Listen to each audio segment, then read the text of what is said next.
অনেকেই আছে অফলাইনে দুয়ারে সরকারের লাইনে দাঁড়িয়ে এবং রোদে গরমে বিরক্ত বোধ করছে। ওর জন্য অনলাইনে আপনারা কিভাবে আবেদন করবেন এবং অনলাইনে কিভাবে ফর্ম ফিল আপ জমা করবেন সেটা আজকে দেখিয়ে দেবো এই ভিডিওর মাধ্যমে।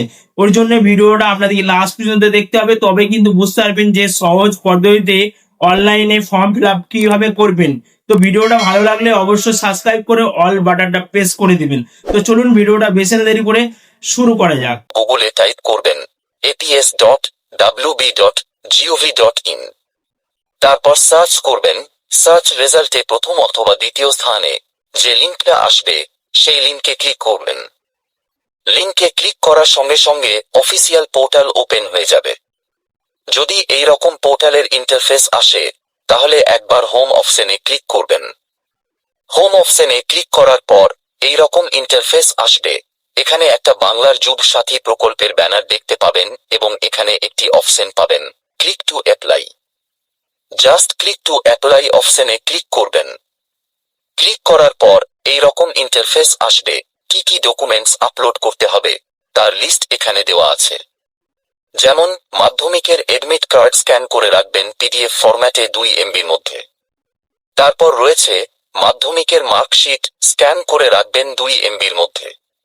3 নম্বরে রয়েছে আধার কার্ড। 4 নম্বরে রয়েছে ভোটার কার্ড। 5 নম্বরে রয়েছে ব্যাংক পাসবুকের প্রথম পেজ স্ক্যান করে রাখবেন।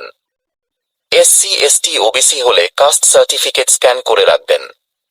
7 নম্বরে রয়েছে পাসপোর্ট মাপের কালার ছবি এবং অ্যাপ্লিক্যান্টের সিগনেচার। উল্লেখিত সমস্ত ডকুমেন্টস পিডিএফ ফরম্যাটে এবং ছবি ও সিগনেচার জেপিজি ফরম্যাটে 2 MBর মধ্যে স্ক্যান করে রাখবেন। তারপর অ্যাপ্লাই অনলাইন অপশনে ক্লিক করবেন। ক্লিক করার পর এই রকম ইন্টারফেস আসবে। এখানে আবেদনকারীর মোবাইল নাম্বার এন্ট্রি করবেন। তারপর ক্যাপচা বক্সে ক্যাপচা এন্ট্রি করবেন। তারপর গেট ওটিপি অপশনে ক্লিক করবেন। গেট ওটিপিতে ক্লিক করার পর মোবাইলে ওটিপি আসবে। জাস্ট ওটিপির ঘরে ওটিপি এন্ট্রি করে ভেরিফাই পিন অপশনে ক্লিক করবেন। ভেরিফাই অপশনে ক্লিক করার পর যুব সাথী অ্যাপ্লিকেশন ফর্ম ওপেন হয়ে যাবে। এখানে লেখা থাকবে অ্যাপ্লিকেশন ফর্ম ফর বাংলার যুব সাথী স্কিম এবং এই অ্যাপ্লিকেশন প্রসেস কমপ্লিট হবে 3টি স্টেপে। বেসিক ডিটেলস, ডকুমেন্টস আপলোড এবং ফাইনাল সাবমিট। এখানে মোবাইল নাম্বার অলরেডি এন্ট্রি হয়ে থাকবে। জাস্ট এখানে আবেদনকারীর আধার নাম্বার এন্ট্রি করবেন। তারপর এখানে আবেদনকারীর ফার্স্ট নেম এন্ট্রি করবেন মাধ্যমিকের সার্টিফিকেট অনুসারে। মিডিল নেম থাকলে এখানে এন্ট্রি করবেন এবং লাস্ট নেম বা টাইটেল এখানে এন্ট্রি করবেন। তারপর এখানে মোবাইল নাম্বার এন্ট্রি করবেন যে নাম্বার আপনার ব্যাংক অ্যাকাউন্ট এ যুক্ত আছে এবং এখানে ইমেল আইডি এন্ট্রি করবেন যদি থাকে। তারপর এখানে আবেদনকারীর জেন্ডার সিলেক্ট করবেন। জেন্ডার সিলেক্ট করার পর এখানে আবেদনকারীর জন্ম তারিখ এন্ট্রি করবেন। জন্ম তারিখ এন্ট্রি করার পর এখানে বয়স অটোমেটিক ক্যালকুলেশন হয়ে যাবে 1 এপ্রিল 2026 অনুসারে। তারপর এখানে আবেদনকারীর বাবার নাম এন্ট্রি করবেন এবং এখানে আবেদনকারীর মায়ের নাম এন্ট্রি করবেন। বিবাহিত ব্যক্তির ক্ষেত্রে এখানে স্বামী বা স্ত্রীর নাম এন্ট্রি করবেন। তারপর এখানে আবেদনকারীর ক্যাটাগরি সিলেক্ট করবেন।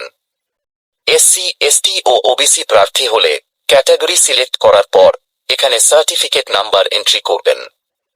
তারপর এখানে ম্যারিটাল স্ট্যাটাস সিলেক্ট করবেন। তারপর কন্ট্যাক্ট ডিটেইলস সেকশনে আসবেন। এখানে বাড়ির নাম্বার এন্ট্রি করবেন।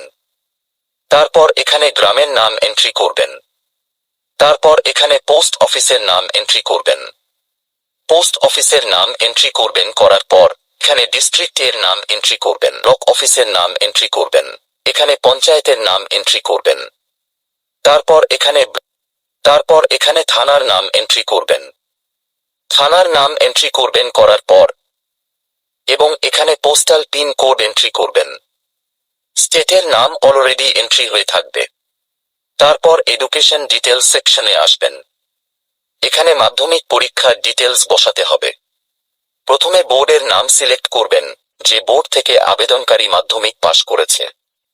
তারপর এখানে রোল এন্ট্রি করবেন এবং এখানে নম্বর এন্ট্রি করবেন।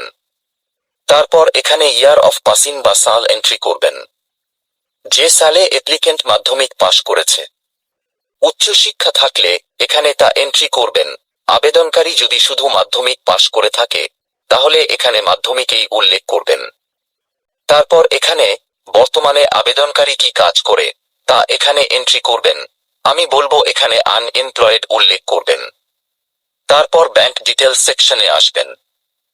ব্যাংক অ্যাকাউন্টটি আধার কার্ডের সাথে লিংক থাকতে হবে। এখানে ব্যাংকের নাম এন্ট্রি করবেন। তারপর এখানে ব্যাংক ব্রাঞ্চের নাম এন্ট্রি করবেন। তারপর এখানে ব্যাংক অ্যাকাউন্ট নাম্বার এন্ট্রি করবেন এবং এখানে আইএফএসসি কোড এন্ট্রি করবেন। তারপর এখানে বলছে আপনি কি অন্য কোনো সরকারি সুবিধা পেয়েছেন স্কলারশিপ ছাড়া। যদি পেয়ে থাকেন তাহলে ইয়েস অপশনে টিক মার্ক দেবেন, না পেয়ে থাকলে নো অপশনে টিক মার্ক দেবেন। আমি বলবো এটাকে সব সময় নো সিলেক্ট করবেন। ইয়েস সিলেক্ট করলে যুব সাথী প্রকল্পের টাকা পাবেন না। সমস্ত ডিটেলস এন্ট্রি করার পর সেভ বেসিক ডিটেলস অপশনে ক্লিক করবেন। সেভ অপশনে ক্লিক করার পর ডকুমেন্টস আপলোড করার অপশন আসবে। এখানে মাধ্যমিকের এডমিট কার্ড আপলোড করবেন পিডিএফ ফরম্যাটে ম্যাক্সিমাম 2 MBর মধ্যে। তারপর এখানে মাধ্যমিকের মার্কশিট আপলোড করবেন পিডিএফ ফরম্যাটে ম্যাক্সিমাম 2 MBর মধ্যে। 3 নম্বরে আপলোড করবেন আধার কার্ড। আধার কার্ডের 2 সাইড আপলোড করবেন পিডিএফ ফরম্যাটে 2 MBর মধ্যে। 4 নম্বরে আপলোড করবেন ভোটার কার্ড। ভোটার কার্ডের 2 সাইড আপলোড করবেন পিডিএফ ফরম্যাটে 2 MBর মধ্যে। তারপর এখানে ব্যাংক পাসবুকের প্রথম পাতা স্ক্যান করে আপলোড করবেন পিডিএফ ফরম্যাটে 2 MBর মধ্যে। SC ST OBC প্রার্থী হলে এখানে কাস্ট সার্টিফিকেট আপলোড করবেন পিডিএফ ফরম্যাটে 2 MBর মধ্যে।